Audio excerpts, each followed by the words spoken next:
Hi అండి, welcome to అబిన్ఫో. 2 పడక గదుల ఇళ్ళ పంపిణీకి సిద్ధం. వివిధ దశల్లో ఉన్న వాటిని పూర్తి చేయాలని చెప్పి నిర్ణయం. ఇందిరమ్మ ఇళ్లతో పాటే ఇవ్వడానికి ఏర్పాట్లు.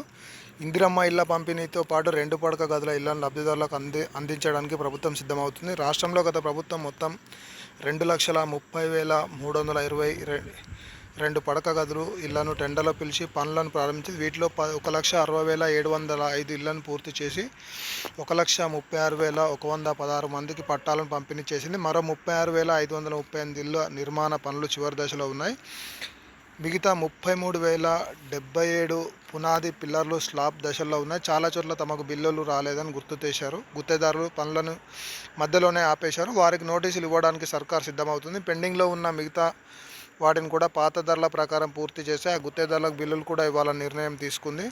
ఒకవేళ గుత్తేదారులు ముందుకు రాకపోతే టెండర్లను రద్దు చేసి పాత ధరలను ముందుకు వచ్చే వారికి ఇవ్వాలని భావిస్తుంది. కొన్ని చోట్ల నిర్మాణం పూర్తయిన మౌలిక వసతులు కల్పించలేదు. ఇలాంటి ప్రాంతాల్లో మౌలిక వసతుల కోసం ప్రభుత్వం ఇప్పటికే 182 కోట్లను కేటాయించింది. ఇప్పటికే పూర్తయిన వాటితో పాటు వివిధ దశల్లో ఉన్నాయి. పూర్తి చేసి మొత్తం 94,204 2 పడక గదుల ఇళ్లకు పట్టాలు అందించాల్సి ఉండగా వాటిని కూడా ఇందిరమ్మ ఇళ్ల సర్వే దాకా ఎంపిక చేసే వారికి కేటాయించే అవకాశాలు ఉన్నాయి.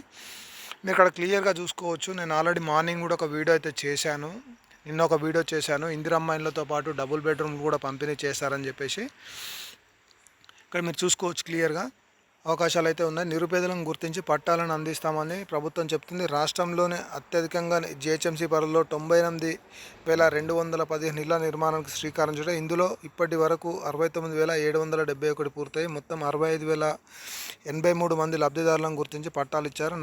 నారాయణపేట జిల్లాలో 900 ఇళ్ల నిర్మాణానికి అనుమతులు రాగా ఇప్పటి వరకు ఒక్క ఇంటిని కూడా పూర్తి చేయలేదు. జిహెచ్ఎంసీని మినహాయిస్తే రాష్ట్రంలోనే అత్యధికంగా సిద్దిపేట జిల్లాకు 12,658 ఇళ్లకు అనుమతులు రాగా 11,120 ఇళ్ల నిర్మాణం పూర్తయింది. 10,806 మందికి పట్టాలు అందించారు. ఇలా పలు జిల్లాల్లో వివిధ దశల్లో ఉన్న ఇళ్లను గుర్తించి లబ్ధిదారుల ఎంపికపై ప్రభుత్వం దృష్టి పెట్టింది. ఇందిరమ్మ ఇళ్ల ఎంపిక సమయంలో ఈ ఇళ్లను అర్హులను గుర్తించి పట్టాలు ఇవ్వనుంది.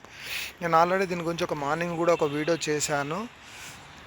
ఎవరైతే ఈ ఇందిరమ్మ ఇండ్ల కోసం ఇందిరమ్మ ఇండ్ల కోసం ఎదురు చూస్తున్నారో, మీకు ఈ ఖాళీ స్థలం లేని వాళ్ళు ఎవరైతే ఉంటారో వారికి ఈ ఫస్ట్ ఫేజ్లోనే ఇందిరమ్మ ఇండ్లు కేటాయిస్తారని చెప్పేసి నేను గతం నుంచి చెప్తున్నాను. ఆల్రెడీ మార్నింగ్ కూడా చెప్పాను.